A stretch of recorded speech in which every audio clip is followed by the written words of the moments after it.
Good afternoon students, कैसे हैं आप लोग। आज हम जो पढ़ेंगे और वो विषय है विज्ञान का विषय, इसमें कि हम रसायन विज्ञान इस विषय के हम ज्ञान प्राप्त करेंगे। कौन सा सब्जेक्ट है हमारा, विषय है रसायनिक विज्ञान।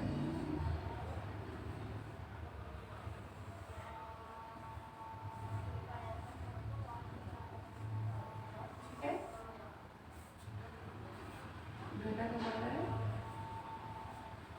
जो घटक हम आज पढ़ने वाले हैं वो आम्ल, क्षार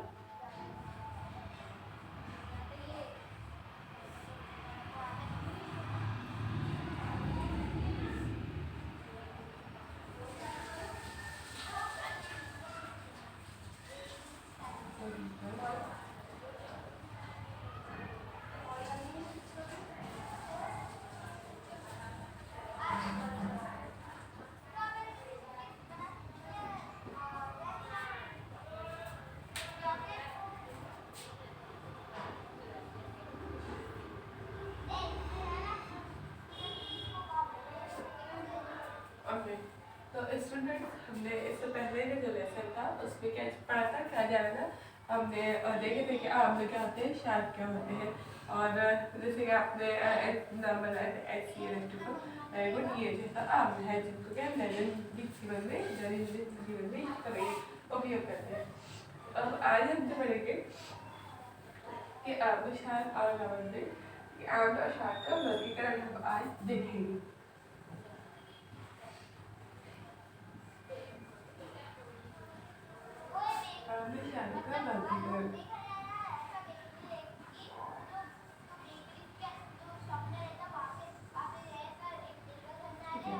तो हम इसमें सबसे पहले जो देखेंगे वो है अरेनियस का सिद्धांत।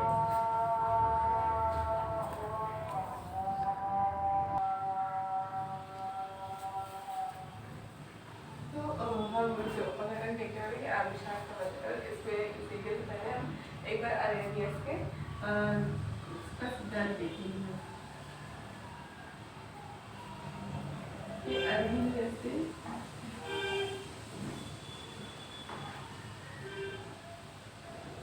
अरेनियस के सिद्धांत के अनुसार कि आम्ल क्षार कैसे होते हैं। कि आम्ल क्षार अरेनियस ये एक स्वीडिश वैज्ञानिक था जिसने कि 1987 में हमको ये बताया कि ऐसे आम्ल जो कि पानी में ऐसे यौगिक जिनका पानी में घुलने के बाद, पानी में मिलाने के बाद संपूर्ण तरीके से वियोजन होने के बाद हमको H पॉजिटिव आयन मिलता है। कौन सा है? H पॉजिटिव आयन हमको मिलता है, तो वो आम्ल होते हैं। और इसी प्रकार से जो अरेनियस है इसने हमको क्षार के बारे में ये बताया है कि ऐसे यौगिक जिनको पानी में मिलने के बाद जिनका वियोजन होता है तो OH निगेटिव आयन मिलते हैं, तो ये क्षार होता है।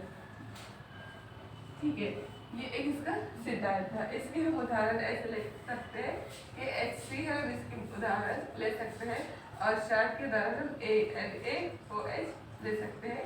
कि अगर हम HCl लिए, हमने HCl अगर हम लेते हैं और इसका अगर हम पानी में वियोजन करते हैं तो हमको क्या मिलेगा? HCl को पानी में वियोजन करें हमने,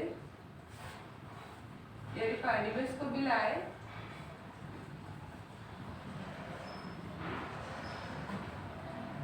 क्या प्राप्त होगा हमको?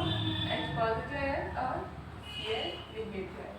इसी प्रकार अरेनियस के जो क्षार का हमको बताया है उसके अनुसार क्षार कैसा होगा कि अगर हमने NaOH लिए अगर यौगिक और NaH को हमने पानी में मिलाया, इसका पानी में मिलाया वियोजन किए,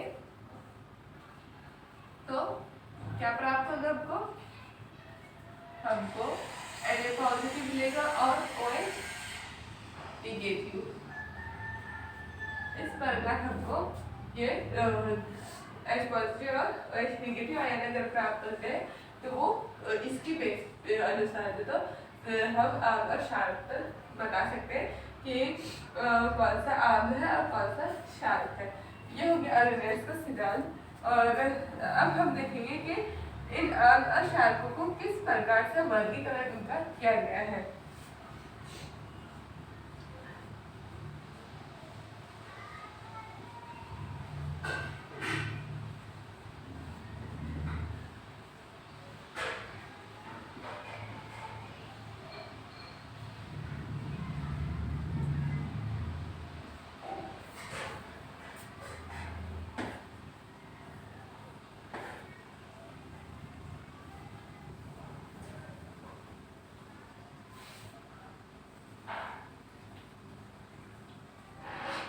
देखिए कि अशार्क को दो प्रकार में इनको इनका वर्गीकरण किया गया है, इनको विभाजित किया गया है। पहले है तृतीय अम्ल और सौम्य क्षार, इसी प्रकार सौम्य अम्ल, इसी प्रकार तृतीय क्षार और सौम्य क्षार। तो हम देखेंगे कि ये तृतीय अम्ल क्या है और सौम्य क्षार क्या है। सौम्य अम्ल क्या है कि तृतीय अम्ल पहले जो आएगा उसके बारे में हम जानकारी देंगे। तृतीय अम्ल, इसको इंग्लिश में जो है तो स्ट्रॉन्ग एसिड कहा जाता है। Strong acid. इसी प्रकार जो दूसरा इसका प्रकार है उसको कहा जाता है वो है सौम्य अम्ल।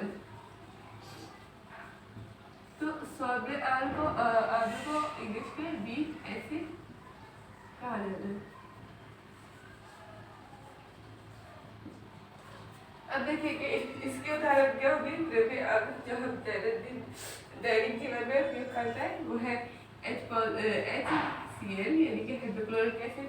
इसी प्रकार H2SO4 यानी कि सल्फ्यूरिक एसिड, ये तमाम जैसा होंगे। अब जो सौम्य क्षार का सौम्य अम्ल कौन से होंगे, तो सौम्य अम्ल होगा एसिटिक एसिड।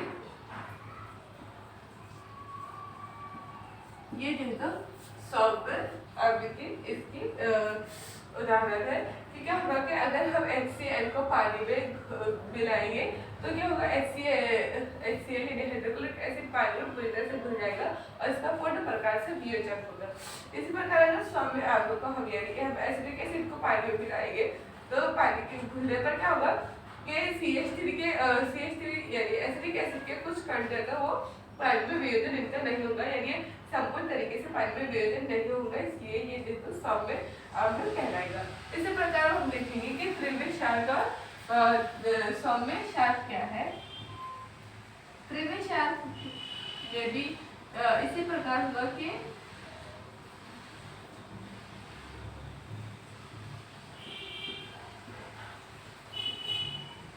तृतीय क्षार क्या है, ये भी स्ट्रॉन्ग बेस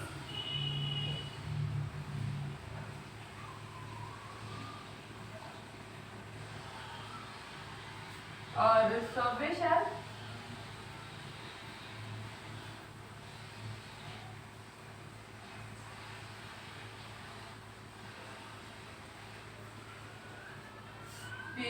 बेस।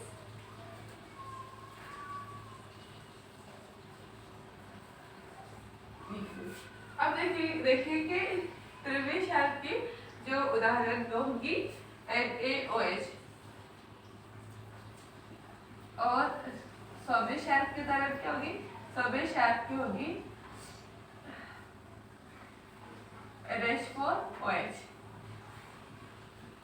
ये जो हमारा सोडियम हाइड्रोक्साइड है, अगर हम इसको पानी में अगर मिलाएंगे तो पानी में मिलाने के बाद ये पूरी तरीके से पानी में घुल जाएगा और हमको सोडियम पॉजिटिव और OH नेगेटिव इस प्रकार के आयन को प्राप्त होंगे।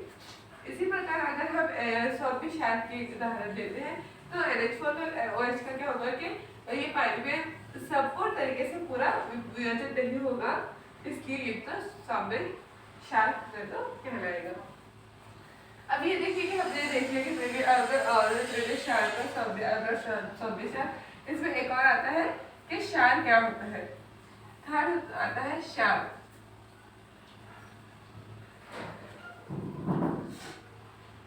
तो क्षार क्या होता है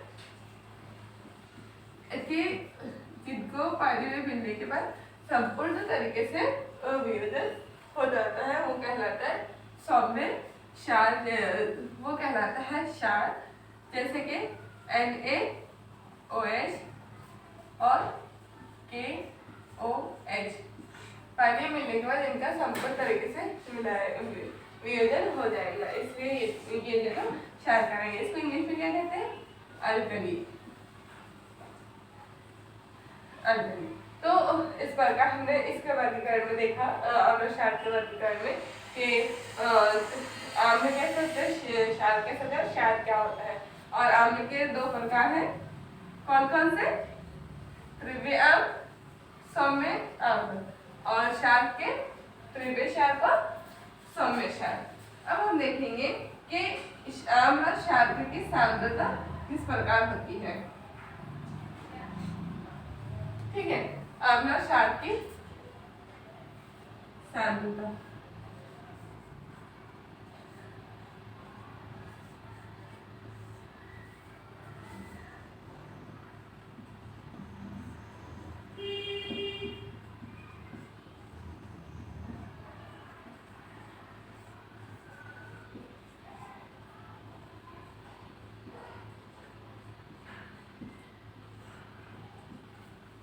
तो आम्ल और क्षार की सांद्रता जांचने के लिए हम क्या करेंगे? एक एक्सपेरिमेंट करेंगे, प्रयोग करेंगे। देखिए कि ये दो ग्लास में पानी है, एक ग्लास में क्या है? ज्यादा पानी है, एक ग्लास में कम पानी है। अब हम क्या करेंगे कि इन दोनों में जो है तो लेमन जूस यानी कि नींबू का रस हम इसमें ऐड करेंगे, और दोनों में सेम प्रकार का लेमन जूस हम ऐड करेंगे।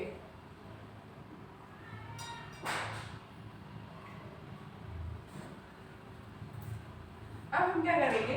इन दोनों को मिला देंगे।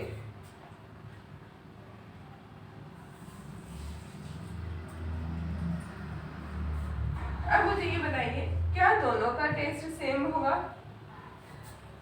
कि जिस ग्लास में ज्यादा पानी है उसमें नींबू का रस है, और इसी प्रकार जिसमें कि कम पानी है उसमें भी उतना ही नींबू का रस है, क्या दोनों का टेस्ट सेम होगा? नहीं, दोनों का टेस्ट अलग अलग होगा, क्योंकि जो विलायन है वो उसका स्वाद जो है वो किस पर निर्भर होगा कि हमने कितना प्रकार मिलाया और कितने जो उसका मापन है कितने में मिलाया है। तो इसी प्रकार जो है तो किसी भी यौगिक की सांद्रता इसी तरह जो है तो निर्भर करती है कि उसको कितना जो है तो हमने विलायन जो है तो कितना मिलाया, कितने विलायन में मिलाया है, ये हमको इस सांद्रता इसके माध्यम से पता चलती है। तो इसके लिए हमने ये लेवल का एक प्रयोग किया, जिसके माध्यम से आपकी समझ में आ गया होगा कि किस तरह का। अगर हम खाद्य पदार्थ के ले तो हम इसकी एक उदाहरण ऐसे ले सकते हैं कि जब हम खाने की कोई चीज बनाते हैं तो ये क्या पे डिपेंड करता है कि कितना बना रहे हैं और उसमें क्या चीज कितनी डाल रहे हैं। फॉर एग्जाम्पल, अगर हम खाने में अगर हम कड़ी बना रहे हैं तो हम देखेंगे कि हम कितने लीटर कड़ी में कितना जो है तो मिर्च डाल रहे हैं, कितना हम जो है अदर जो है मसाले ऐड कर रहे हैं। इसी प्रकार जो तो इस में भी आम्ल क्षार की सांद्रता में भी नापन किया जाता है। अब इसको किस प्रकार से नापा जाता है कि ग्राम पर लीटर, और एक और मापन इसका ये भी है कि मोल पर लीटर, कि हमने कितना विलायन कितने विलायन में मिलाए हैं और कितने मोल कितने विलायन में मिलाए हैं।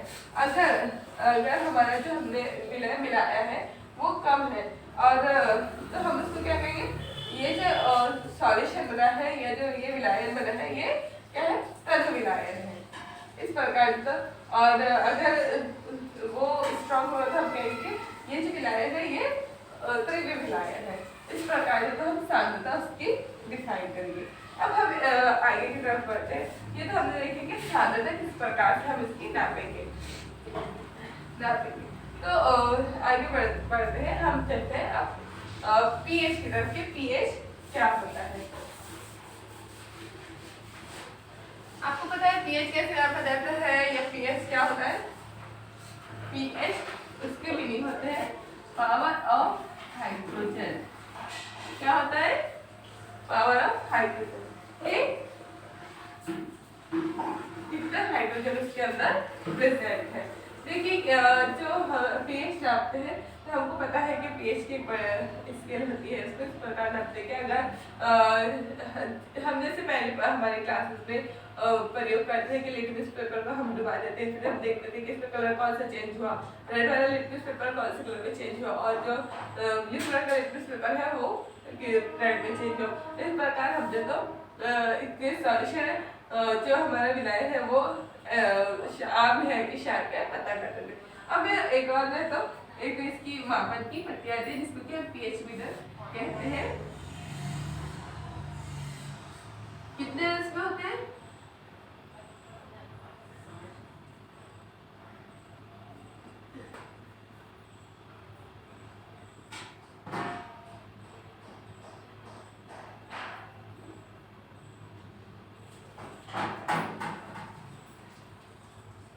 इसमें जो है तो 12 अंक होते हैं और क्या होता है हर अंक के जैसे एक वापस नाप हो जाता है। तो क्या होता है ये कैसे पढ़ती है। अब अगर हम इसको जिस पे भी लाइन में डुबाएंगे और उसमें जो अंक हमको दिखेंगे तो वो अंक हमको ये जाहिर करेंगे कि ये जो विलायन है वो आधी है कि चार की है कि और क्या है कि अगर इस पट्टी में हमको पता है कि जो 7 होता है ये क्या होता है पीएच का, अगर किसी भी विलायन ये किसी भी यौगिक की पीएच 7 है तो क्या है वो न्यूट्रल होता है यानी कि नॉर्मल सामान्य। ओके और अगर किसी भी विलायन का जो पीएच है वो 7 से कम रहा तो वो क्या होगा एसिडिक। Very good.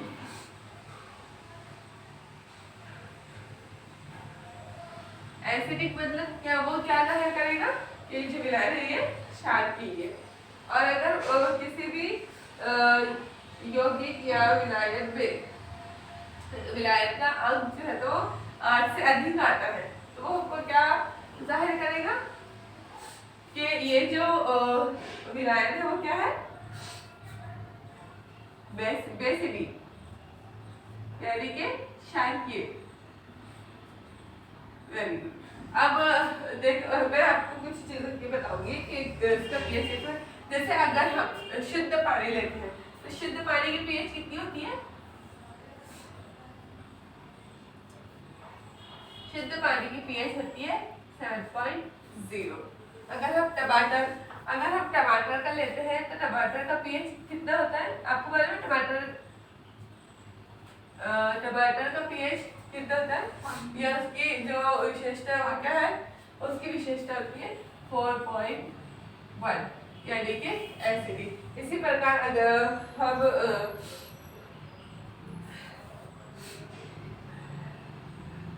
इसके अलावा हम अगर और देखें जैसे छाछ है, पानी है, दूध है और अदर इत्यादि हम ले तो क्या होगी, वो अगर 7 से ज़्यादा हुई तो वो होगा एसिडिक।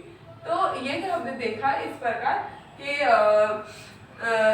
कौन सी चीज़ की पीएच अगर 4 रही तो 4 या उससे कम रहेंगे तो वो होंगे एसिडिक, 7 या उससे कम रहेंगे तो होगा अम्लीय।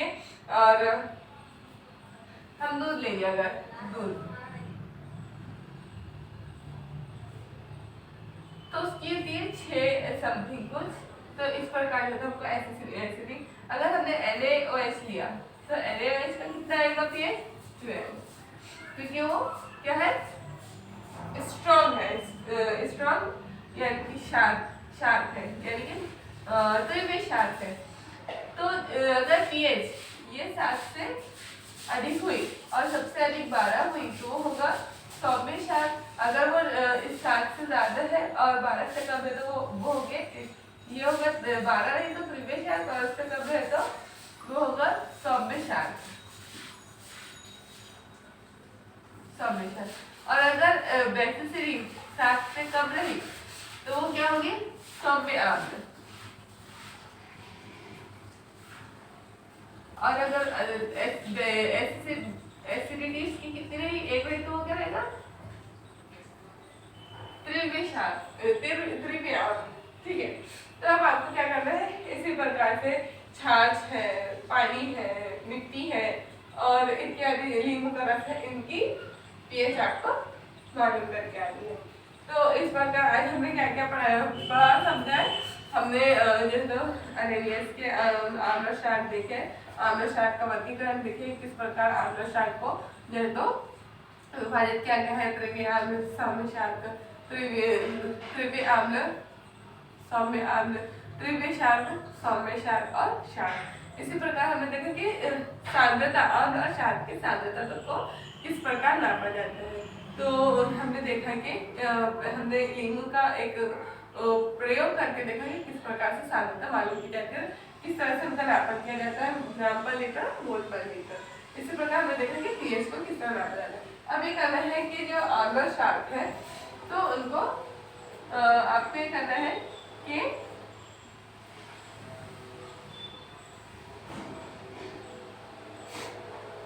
H2SO4 इसका आपको H पॉजिटिव आयन निकाल के लाना है और KOH इसका आपको OH नेगेटिव आयन निकाल के लाना है, ठीक है। इस प्रकार आज हमने आम्ल क्षार का वर्गीकरण और पीएच मालूम करना सीखा है। थैंक यू, धन्यवाद। मेरे इस लेसन प्लान की लिंक मेरे यूट्यूब में डिस्क्रिप्शन में मिल जाएंगी।